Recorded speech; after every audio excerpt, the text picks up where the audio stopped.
So now, how can we help them? When we think of certain issues of helping the students, the children get over COVID-19 related stress, what is the first thing that strikes us? Family. Family is become so important. Family is become our safe haven. Family has become our biggest resort. Family is what is going to save us in this crisis. And we must try to understand that there are not all who come from happy and giving families. There are some who come from broken homes. There are some who come from single parenting homes. There are some who come from all kinds of mental abuse, emotional abuse, physical abuse. So please understand that we need to help each other as a society, because if I feel I am okay, my children are okay, my family is okay, but my neighbor is not, it's not going to work. We need to make sure that we all who know each other are okay, and we all need to pitch in and do our bit for the society. This is the time. And I'm going to give you some helpful tips on how you can deal with the stresses related to COVID-19, related to the lockdown, related to the virus that we are dealing with on a daily basis, especially for students who are not able to lead their normal lives for a very, very long time.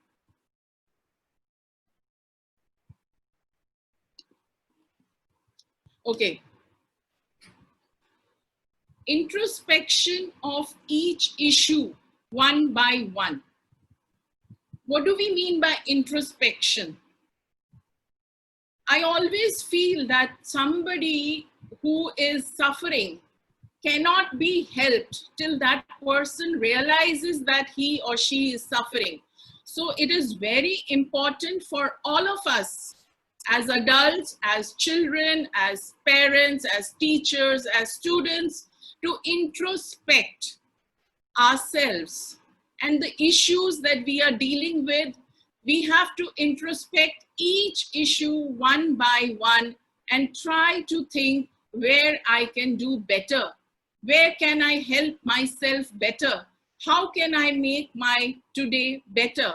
So this kind of exercise where we are going to look within, look inside, this kind of introspection will do fantastic. It will do wonders, and it will be an eye-opener for us. You know, many times when you sit and introspect, you get a creative brain wave out of nowhere, which can help you help yourself resolve your problems. So try doing introspection of each and every issue by looking inside, by looking within.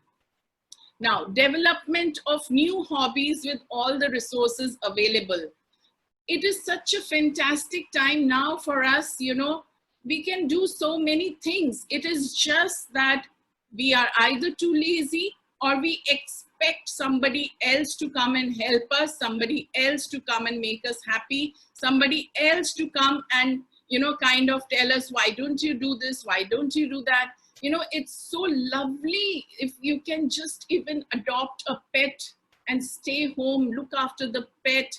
It is such a major therapy. This is like just one of the things you could do. There's gardening. You could build up a lovely garden. You could, I mean, just go and teach your neighbor's child. We need to connect in a very collective way.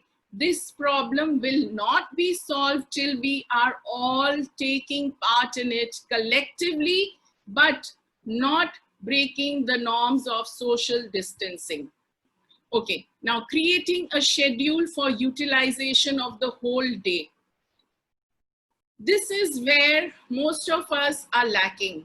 We have no discipline, we have no schedule, or maybe, you know, we try to do things which suit us, which are okay for us to do. Like I might get up at any time I feel like, I might sleep at any time I feel like, I don't know whether I'm taking my afternoon nap or my evening nap or what. It's just that I am home and now I have nothing to do. This kind of mindset really, it's a very laid back attitude which can push you into a lot of serious problems. So we must create a schedule for utilizing your day, make a timetable, have small goals, make small, aims in the day, that today I am going to go and, get a nice haircut. It's just something that I will do. Or maybe I will give myself a nice facial. Something that you need to do to uplift your spirit, to make yourself, keep yourself going. And your time schedule must be maintained to the T with complete discipline. That's going to really help you get over these days of lockdown. Then decreasing of screen time. Since I have nothing else to do, since my child has nothing else to do, I've given him the phone. I've given him the laptop. He has nothing to do. He has nowhere to go. But why not? Why can't he do some physical exercise? Why can't he do some jogging and spot jogging in the room itself? Why not, kind of climb the stairs in your building? I mean, there is so much to do otherwise also than to be on the screen continuously and while away your good precious time. One daily family bonding activity or game. Again, I would feel like I started in the beginning, family is everything. Family is what is going to save us. So try and use this time. Previously, we always felt we have no time for the family, we have no time for the children, we have no time for our spouses. So this is the time, we can have one daily bonding game or activity. It may be just sitting and playing a game of Ludo or Carom or anything, but do it. Make sure the entire family catches up, bonds. You cannot imagine what fantastic, wonderful effect it has on the psychology of children. And overall, there is so much of a positive environment in the house. With friends also, you should try to have frequent and happy conversations. It is not always that we need to talk negative. We can also have happy conversations, uplift each other's spirits, and not only talk to people who are always crying or who are always negative or who are always, kind of bogged down. That's not going to help you. You need to have happy conversations with your friends. Next, very important is the breathing exercises to calm the mind. Now, yoga and pranayam is world renowned. Everybody understands the kind of power we get by breathing exercise. Mindful breathing can do wonders. This is how we can get out of overthinking, out of anxiety, out of nervousness. So it's very important that we do this as soon as we get fresh in the morning or in the evenings. We need to have breathing exercises to calm our mind. 30 minutes of physical activity daily to vent out pent up energy. We have so much energy inside us just by cooking or doing by jhadu pocha or do by washing on household chores, and everything is not helping. We need to take out specific 30 minutes. I would like to ask all mothers, even teachers and students, 30 minutes you have to take out for yourself and only dedicate it to some kind of physical activity. It is going to help you tremendously. All your pent up emotions, your pent up energies will get a vent. All your energies will be channelized in a positive way. And it is so helpful for your body too. Isolate yourself from too much news on corona. Don't look for the death toll. It's not a cricket score. You know, the first thing that we get up and do is read the paper. How many people have been affected today? How many have died? How many are recovering? How many are alive? It's not really important. We just need to keep a track once in a while. Otherwise, there is no need to get too much information. When in our previous generations, they didn't have access to mobile phones, they didn't have computers and laptops, there were pandemics, there were epidemics, and they all came out of it, because sometimes little bit of ignorance is a bliss, I feel. It is very important. So it's okay. It's okay. We are dealing with the crisis. We know that.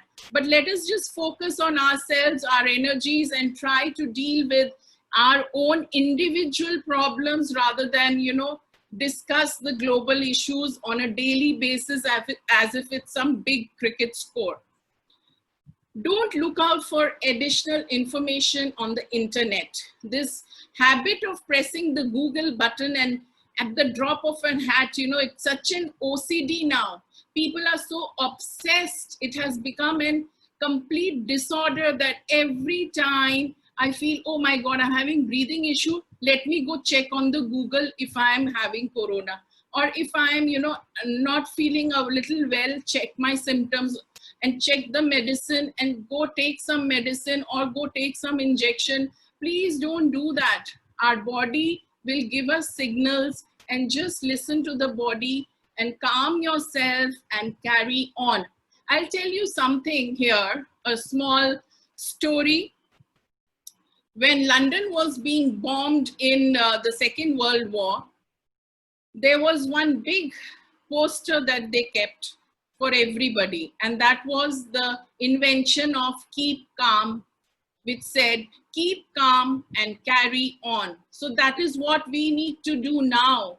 I know that this is a big bombardment on us of different kind of disease, which we are not prepared for. But just when we are not, you know, able to do something about it, and we are so helpless in this situation, it is very important to just keep your calm and carry on. This is going to help us mentally, physically, socially, economically. We will be calm, our house will be calm, the society will be calm, and we can carry on with our lives in a better way.